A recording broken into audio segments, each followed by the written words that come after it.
तिरंगा भारत देश के हमर शान। तीन रंग के तिरंगा भारत देश के हमर शान। हिंदुस्तान के खातिर जान अपन हम कर देबै कुर्बान। हिंदुस्तान के खातिर जान अपन हम कर देबै कुर्बान। भारत माई के चरण में नौछावर है पारान। भारत माई के चरण में नौछावर है पारान। हिंदुस्तान के खातिर जान अपन कर देबै कुर्बान। हिंदुस्तान के खातिर जान अपन हम कर देबै कुर्बान।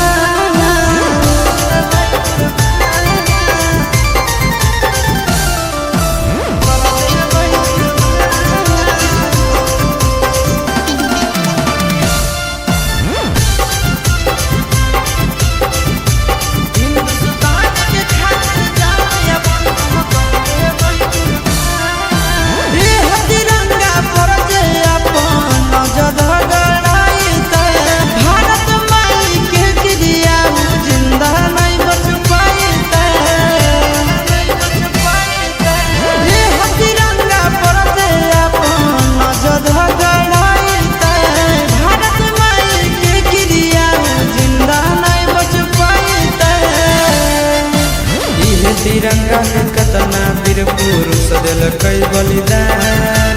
इहे तिरंगा में केतना वीर पुरुष दिलकै बलिदान। हिंदुस्तान के खातिर जान अपन हम कर देबै कुर्बान। हिंदुस्तान के खातिर जान अपन हम कर देबै कुर्बान।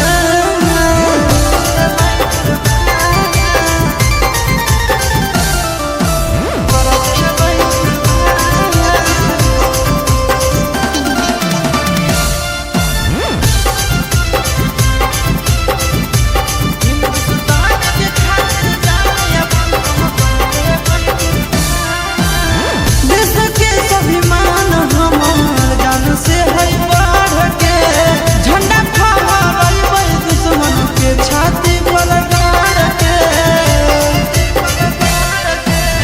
देश के स्वाभिमान हमार जान से है बढ़ के झंडा फहराबै दुश्मन के छाती पर गाड़ के।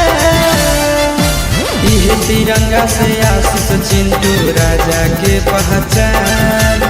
इहे तिरंगा से चिंटू नंदन यादव के पहचान।